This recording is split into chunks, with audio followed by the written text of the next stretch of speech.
नमस्कार। न्यूज़डम और रायसीना रिपोर्ट्स की साझा प्रस्तुति में आपका स्वागत है। और आज हम बात करेंगे दिल्ली में बाढ़ के हालात पर। इस बारे में हमारे साथ बात करने के लिए मौजूद हैं वरिष्ठ पत्रकार सुशील कुमार सिंह, जिन्होंने 1978 की बाढ़ को भी देखा है।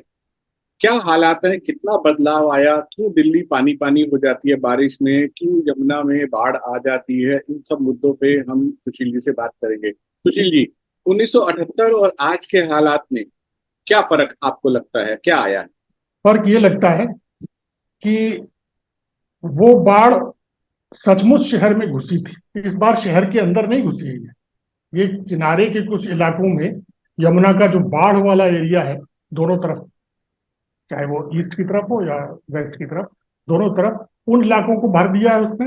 यमुना बाजार और जो लो लाइंग एरियाज हैं, जैसे इवन निगम बोध घाट भी मान लें, रिंग रोड मान लें, वहां का चंदगीराम अखाड़ा मान लें, यहाँ पर तो हम कई बार देख चुके हैं पानी आता है ना, वहां तक पहुंच जाता है।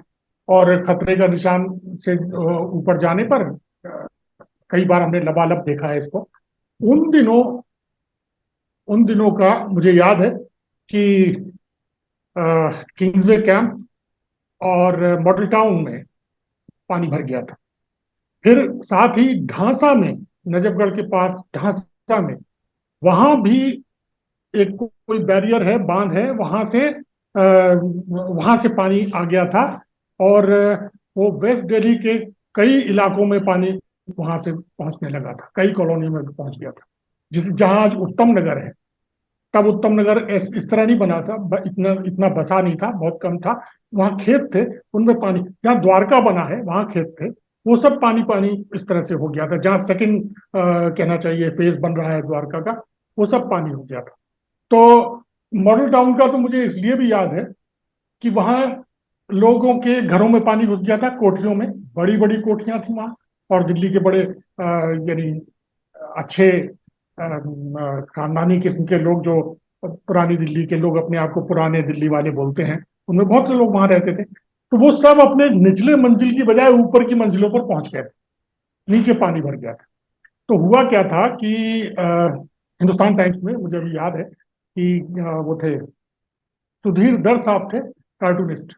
उनका एक कार्टून आया था उन दिनों में कि बोट्स में, बहुत सारी बोट, वो पानी 8-10 दिन तक चला था, ये ध्यान रहे। तो और वो 4-5 फीट तक भरा रहा था, बहुत धीरे धीरे धीरे धीरे खत्म हुआ था। तो वहां बोट्स में शॉप्स चल रहे थे, सब्जी वाले नाव में सब्जियां बेचते हुए निकल रहे थे मॉडल टाउन में। इसी तरह दूसरे सामान भी। तो एक कार्टून उन्होंने बनाया था जिसमें वो, उसको कोई महिला ऊपर से, ऊपरी मंजिल से टोकरी लटकाते हुए उसको डांट रही थी, सब्जी वाले को, कार्टून में, कि ये तुम क्या रोज रोज वही ले आते हो, आलू आलू प्याज टमाटर, क्या और नई सब्जियां नहीं ला सकते? अंडे और ब्रेड कहाँ कौन लाएगा, वो कौन देगा? मतलब वो कार्टून ये था कि ऐसे वक्त में भी उनको ये सब चाहिए। तो खैर, उन दिनों कई चीजें हुई थी जो मुझे याद है। एक तो ये कि जब संजय गांधी ने, उनको ये बुरा लगता था कि शहर में जानवर घूम रहे हैं, पशु घूम रहे हैं, तो उन्होंने पशुओं को दिल्ली से बाहर ले जाने की एक योजना दिल्ली के एलजी से बनाने को कहा था। हुआ क्या कि उसी उनके दबाव में ही ये डेयरी कॉलोनियां बनी थी, चाहे वो गाजीपुर की हो या और कहीं की भी, कई जगह बनी है दिल्ली में। वो सब डेयरी कॉलोनी शहर के बाहर, वो इसीलिए बनाई गई थी कि सारे जानवर जो शहर में दिखते हैं, ये वहां पे ले जाए जाएंगे। ऐसा हुआ। लेकिन उसके जस्ट बाद ये बाढ़ आ गई थी। वो 2-3 साल के वक्फे में ये सारी कॉलोनियां बनी, और उसके जस्ट बाद ये बाढ़ आ गई थी 78 में। तो जब ये बाढ़ आई तो उन कॉलोनी में ज्यादा भर गई, जहां जहां ये बनाई गई थी डेयरी कॉलोनियां। तो वो जो डेयरी वाले थे, वो अपने जानवरों को लेके वापस शहर में आ गए। ये बड़ा इंटरेस्टिंग फैक्ट है ना। उसके बाद से आज तक न तो उनके पास जो वो जमीन है डेयरी कॉलोनीज में, वो छोड़ी है उन्होंने, और जो यहाँ आ गए हैं, यहाँ भी वो रहने लगे हैं। यहाँ भी कई जगह उनके डेयरियां बन गई हैं, देखी होंगी। तो मतलब अब वो शहर में भी हैं और वहां भी, दोनों जगह। कई लोगों का दोनों जगह बिजनेस है। ये इंटरेस्टिंग फैक्ट है। खैर, ये तो अलग बात हुई। और उन दिनों का मुझे पता है कि ये यानी रिंग रोड और ये लाल किले के इस तरफ, सामने चांदनी चौक की तरफ, वहां पानी नहीं आया था। वो पानी असल में उस तरफ ज्यादा आया था, बुराड़ी की तरफ से, जहां अब वो पुश्ता बनाया गया है बहुत लंबा चौड़ा, जिसकी वजह से इस बार वहां बाढ़ नहीं आई। वो जो हम अपन बात कर रहे थे कि वो उसकी वजह से इतना ऊपर गया पानी, इतना खतरे के निशान से 3 मीटर ऊपर चला गया, तब भी हम पानी इस तरह से अंदर नहीं घुसा है, कुछ ही इलाकों में घुसा है। ये बात सही है। उसके बनने से ये फर्क आया है कि मॉडल टाउन या किंग्सवे कैंप या निरंकारी कॉलोनी उस तरफ पानी नहीं गया है, वहां पानी निकला भी नहीं है, वहां काफी ऊंचाई तक पुष्टा इन्होंने बना दिया। ऐसे पुष्टे हम और भी बना सकते हैं। सवाल फिर वही आएगा कि आप उसकी सफाई कितनी करते हैं। उसकी अगर डिसिल्टिंग नहीं होती तो उसकी गहराई कम होती जाती है नदी की। तो जब वो उथली होती जाती है तो पानी जो वहां से छोड़ा गया, जो कि इस बार जरूरत से ज्यादा छोड़ा गया है, आमतौर पर जितना छोड़ा जाता है उससे ज्यादा, तो ऐसे किसी भी मौके पर वो फंसना ही है। वो उसको मतलब अपने दोनों पार्टों से वो बाहर निकलेगी ही। वो अपने दोनों बंधों से बाहर निकलेगी ही नदी, अगर ऐसा किया जाएगा तो। पानी कई चीजें हैं इसमें। एक तो सामान्य जितना पानी होता है, जितना वो बर्दाश्त कर सकती है नदी, उतना ही छोड़ा जाए। अगर वो आपके वश में नहीं है, अगर मान लीजिए ऊपर से हिमाचल से ज्यादा पानी आ गया है ताजेवाला में या इसमें हथनी कुंड बैराज में, तो अब उसका फिर इनको ये तय करना चाहिए कि अगर ऐसा है तो छोड़ने से पहले यहाँ सारी तैयारियां कर ली जाए। इसके लिए कोई समन्वय होना चाहिए। ये जो कोऑर्डिनेशन नहीं है, वो जो कि पॉलिटिकल वजहों से भी है ऐसा, लेकिन कम से कम ब्यूरोक्रेसी को तो सोचना चाहिए। ब्यूरोक्रेसी तो देश की एक ही है ना, या वो भी पॉलिटिक्स की तरफ बटी रहेगी? अगर वो भी बटी रहेगी तो फिर तो ऐसा ही होगा जैसा हम देख रहे हैं अभी भी। यानी हैरानी की बात है कि हम इतने दिन से रिपोर्टिंग में हैं, हमें ये नहीं पता था कि आईटीओ बैराज जो है वो हरियाणा गवर्नमेंट के पास। हम इतने दिनों से जर्नलिज्म में हैं, दिल्ली के पत्रकारों से आप बात करें तो उनको हैरानी होगी कि ये पहली बार सुना हो ऐसा। मुझे याद है एक बार आडवाणी जी का नाम उसमें आया था। अपने कल्याण सिंह जी, जब वो चीफ मिनिस्टर थे यूपी के, तो फरीदाबाद में एक जगह उन्होंने किन्हीं साहब को फार्म हाउस के लिए जगह दे दी थी, 2 एकड़। और वो जो जमीन थी वो यूपी इरिगेशन की थी। इंटरेस्टिंग फैक्टर ये है कि यूपी इरिगेशन की का ये हमारा जो ओखला बैराज है वो यूपी गवर्नमेंट का है। जैसे हरियाणा गवर्नमेंट का आईटीओ बैराज है, उसी तरह ओखला बैराज यूपी गवर्नमेंट का है। और वो यूपी गवर्नमेंट का मतलब यूपी के इरिगेशन डिपार्टमेंट के पास है वो। ठीक है। वहां से आगे से कहीं से एक नहर निकली है जो कि फरीदाबाद होके जाती है। उस नहर के दोनों तरफ वो हरियाणा है, लेकिन उस नहर पर और उसके दोनों तरफ 2-2 एकड़, 200-200 मीटर दूरी तक वो जमीन जो है वो यूपी गवर्नमेंट की है। उसमें उन्होंने वो फार्म हाउस दे दिया था। उसकी खबर मैंने क्योंकि बहुत टाइम पहले की थी तो मुझे याद आया कि वो तो मुझे पता था ओखला बैराज का, आईटीओ बैराज का मुझे नहीं पता था कि ये भी हमारा नहीं है। अब उस पर ये झगड़ा चल रहा है कि साहब उसका पैसा नहीं दिया था, है ना। और दिल्ली गवर्नमेंट कह रही है हमें नहीं देना था, वो एनटीपीसी को देना था। ये नया झगड़ा आज जो शुरू हुआ ये चल रहा है। मुझे नहीं पता कि इसमें क्या कितनी सच्चाई है, वास्तव में कौन सही कह रहा है कौन गलत कह रहा है, या केवल एक दूसरे को उलझाने के लिए बातें चल रही हैं।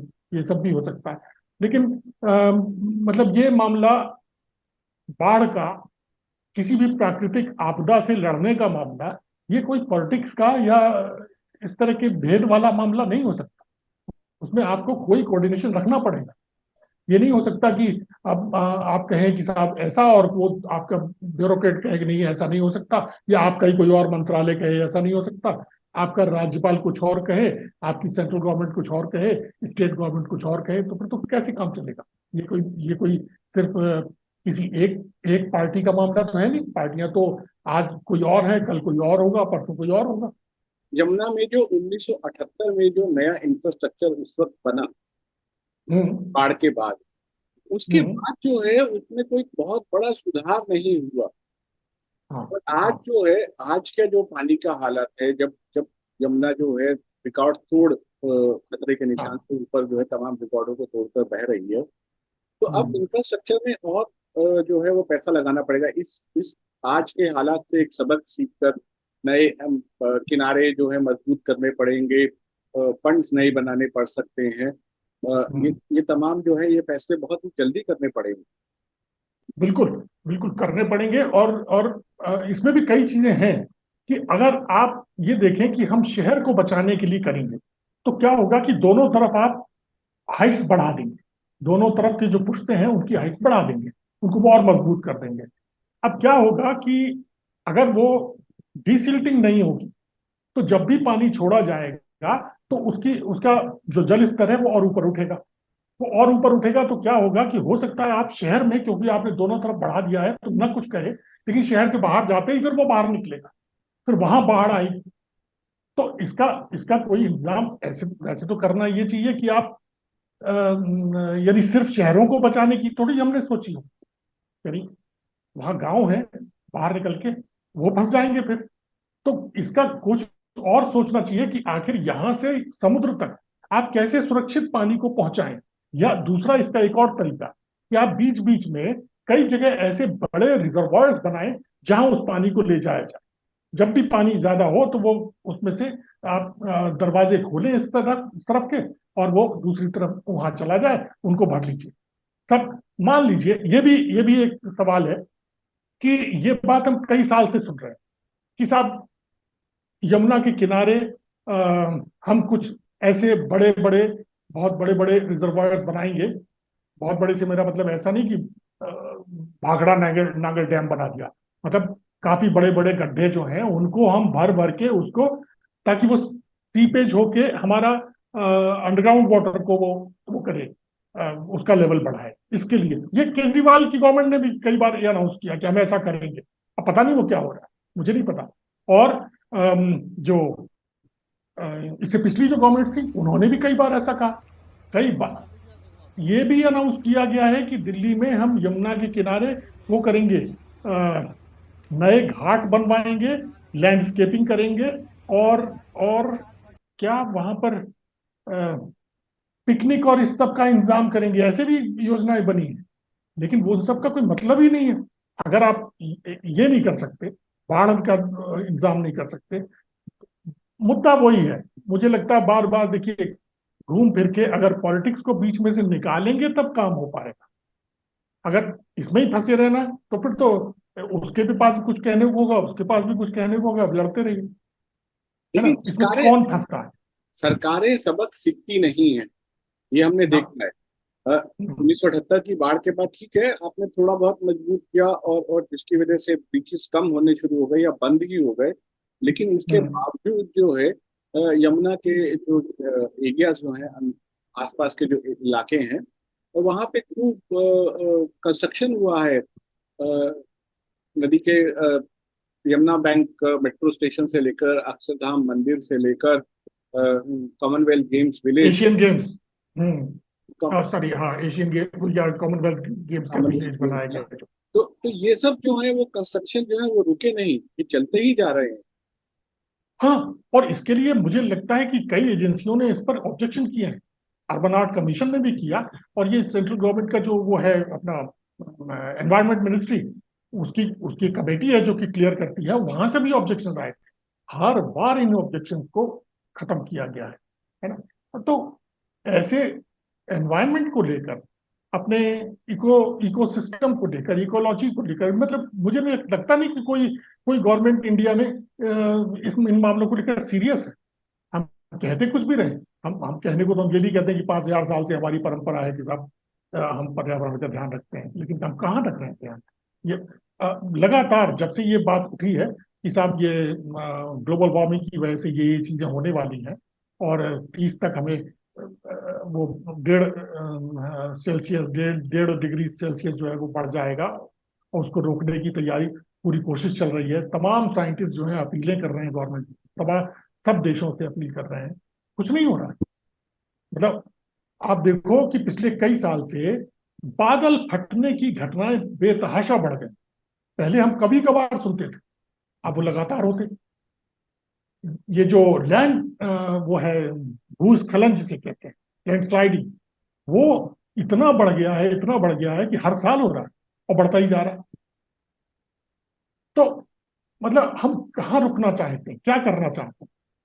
वो जो लिपुलेख के लिए जो रोड बनाई थी, उसको मैंने सुना, आज मैंने खबर देखी कि साहब वो, उसको वो भी डैमेज हो गई। जो मानसरोवर का रास्ता है उत्तराखंड से नेपाल के को छूते हुए, वो सड़क डैमेज हो गई, जो बड़ी मुश्किल से बनाई थी इन्होंने, और बड़ा उस पर हंगामा मचा था बड़ा। नेपाल ने भी ऐतराज किया था, और इन्होंने बहुत उस पर बनाने भी, क्या है वो, बॉर्डर रोड ऑर्गेनाइजेशन, उसको शाबाशी भी दी थी हमारी सरकार ने। तो एक राजनीति कहीं पे भी हम तमाम बचना चाहें और हम ये राजनीति से ऊपर उठ के चर्चा करना है, लेकिन राजनीति कहीं ना कहीं आ ही जाती है, हमारे जीवन का एक हिस्सा है। अरविंद केजरीवाल 2 दफा दिल्ली स्वीप कर चुके हैं, लेकिन हम्म, ये बाढ़ का जो मैनेजमेंट है, उससे उनकी छवि को आपको लगता है कि आघात लगा है? किस तरीके से वो, जिस तरीके से इसको मैनेज कर पाए या नहीं मैनेज कर पाए, इसको लेकर उनकी छवि को एक आघात लगा। और ब्रूट मेजोरिटी उनको मिली है 2 दफा, तो इस बार आपको क्या लगता है कि ये अरविंद केजरीवाल के लिए, क्या अरविंद केजरीवाल के वोटर्स जो हैं, क्या इसको उनकी एक असफलता के तौर पर देखते हैं? हो सकता है देखें, लेकिन पता नहीं क्यों मुझे लगता है कि ये व्यापक बाढ़ नहीं है, इस सीमित एरियाज में है मामला। बहुत बहुत ये जो यमुना किनारे के दोनों तरफ जो लो लाइंग एरियाज है, वहां पर बाढ़ है। उसमें जो लोग थे, जो लोग हैं, जो लोगों को निकाला गया है, ठीक है। कैंप में रखा मैं गया है। माफ कीजिए, मैं आपको टोकना चाहूंगा, ये ठीक है, लो लाइंग एरियाज में बाढ़ है वहां पर, हम्म, लेकिन हम्म, जो पूरे शहर में हल्की सी भी बारिश होते ही पूरा का पूरा शहर जो है वो जलमग्न हो जाता है, हम्म। वो वो तो बाढ़ से रिलेटेड नहीं है वो, बल्कि वो ये है कि वो एक स्थिति को और खराब करता है। एक तो बिल्कुल यमुना सही में बात। बाढ़ आई हुई है, दूसरी तरफ से बारिश के बाद पूरे के पूरे शहर में सब जगह पे पानी पानी हो जाता है। तो ये नहीं तो नहीं, बाढ़ न केजरीवाल भी का आई मुद्दा है। होती है, बाढ़ न भी आए तब भी ज्यादा बारिश होने पर सड़कें भर जाती हैं, सड़कें भर जाती हैं। अब यह है, हमें इस तरह देखना होगा कि क्या इन बातों पर वोट पड़ता है। मैं बॉम्बे में हमेशा होता है, हमेशा सब कुछ जाम हो जाता है, सब कुछ ठप हो जाता है। क्या इस बात पर वोट पड़ता है? यहां भी हम कितने सालों से देख रहे हैं कि जब भी ज्यादा बारिश होती है तो वो शिवाजी ब्रिज जो है, वो शिवाजी ब्रिज ही है शायद वो नाम, जो कनॉट प्लेस से निकलता है। मिंटो रोड का पेज। हाँ, मिंटो रोड वाला। हाँ, तो वो हमेशा उसमें बस भी डूब जाया करती थी। वो एक रेगुलर फीचर हो गया था हमेशा के। हम हमेशा से देख रहे हैं इन, पता नहीं इन बातों, लेकिन ये बात सही है कि इस पर लोगों को जागरूक होना चाहिए और वो इसके लिए वोट दें। लेकिन हम, मामला कुछ और है। अब हमने इतना बांट दिया है, या इतनी तरह के दूसरे फैक्टर्स आ गए हैं, वोटिंग के जो पैटर्न है वो ऐसे बदल गए हैं कि इनकी तो कोई बात ही नहीं कर रहा, पर्यावरण की कोई बात ही नहीं कर रहा। अरे, पिछले 3 या 4 साल से, इस बार शायद कम हुआ है, पिछले 3 4 साल से वो पराली जलाने पर जो पॉल्यूशन होता था, इतना घनघोर, इतना भयानक होता था वो, कि हम घर घर से निकलते हुए डरते थे, और बल्कि घर में भी रहकर आपको सांस लेना मुश्किल हो जाता था। क्या उस बात का असर पड़ा है कहीं वोटिंग पर? ये मैं कहना चाह रहा हूँ। होता क्या है कि हमारे यहाँ कुछ चीजें रिचुअल बन गई।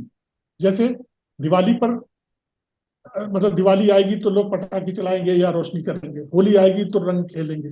इसी तरह का हो गया है कि कुछ दिनों के लिए पॉल्यूशन होगा ही होगा, कुछ दिनों के लिए सब्जियां महंगी ही होंगी, है ना, जब बारिश होगी तो। ये जो अब नॉर्मलाइजेशन है, जब, हाँ, तो जब जब मानसून आएगा तो पानी भरेगा ही भरेगा, ये अपन ने एक्सेप्ट कर लिया है।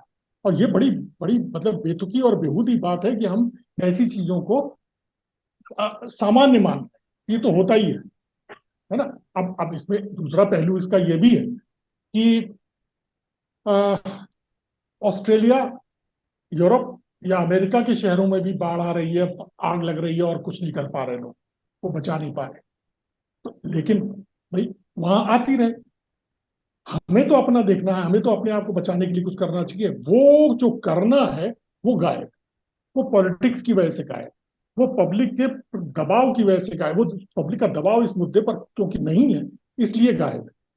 अगर अगर मान लीजिए सब लोग ये ठान लें कि भाई हम हिंदू मुसलमान या ये जो फ्री की चीजें मिलती हैं इनको छोड़ के हमें तो ये चाहिए, तो हो जाएगा। जनता लेकिन को उसके लिए जागरूक करना पब्लिक को, पड़ेगा। हाँ, लोगों को करना पड़ता है। जनता को इस इन सब पैमानों पर सरकारों को कसना पड़ेगा, चाहे वो आम आदमी पार्टी की हो चाहे हाँ, वही तो, वही तो। के ये तो बाद ये जो है, तो अगर ये तो जनता इन सब दिक्कतों से निजात चाहती है तो जनता को इनको वोटिंग का मुद्दा बनाना पड़ेगा और बनाना पड़ेगा, बिल्कुल सही बात। राजनीतिज्ञों को मजबूर करना पड़ेगा कि वो इन पे काम करे और बिल्कुल सही बात है। समस्याओं को इसको ऐसे देखिए, इसको ऐसे देखिए कि मान लीजिए अ, कहीं कोई दंगा हुआ, दिल्ली में भी हुआ था, कहीं भी हो, मैं तो सिर्फ दिल्ली की बात नहीं है, कहीं भी कोई दंगा हुआ। अब मुद्दा तो ये होना चाहिए कि दंगा साहब हुआ क्यों, और क्यों होना चाहिए, सरकार ने रोका क्यों नहीं, या वो ना हो इसके लिए कोशिश की जाए। ऐसा नहीं, उसको बदल दिया, बन जाता है वो कि इसने शुरू किया था, हमने ये किया, हमारे को फंसाया गया, उसको मारा गया, इस धर्म का, इस जाति का मरा, ये सब होने लगता है। तो आप जो मूल मुद्दा है, वो ससुर दंगा इस देश में क्यों होना चाहिए, वो फंस जाते हैं। हम दूसरी चीजों में फंस जाते हैं। तो यही यही ये एनवायरमेंट का जो मामला है, अपने अपने ये शहरों कहना को चाहेंगे। पानी से और तूफान से और इन सबसे बचाने का। हम्म, जी, हम ये अब जनता से ये कहना चाहेंगे, अपील हमारी ये है कि आप इन सब चीजों से निजात चाहते हैं तो इन चीजों पर ये एक पैमाना बनाइए, इस पैमाने पर अपने अपने नेताओं को कसिए। अगर इन मुद्दों पर नेता काम नहीं करता तो उन पर वोट दीजिए। बिल्कुल, बहुत ही बिल्कुल। बिल्कुल बहुत ही अच्छी चर्चा रही सुशील जी। बहुत बहुत धन्यवाद आपका इस चर्चा में शामिल होने के लिए।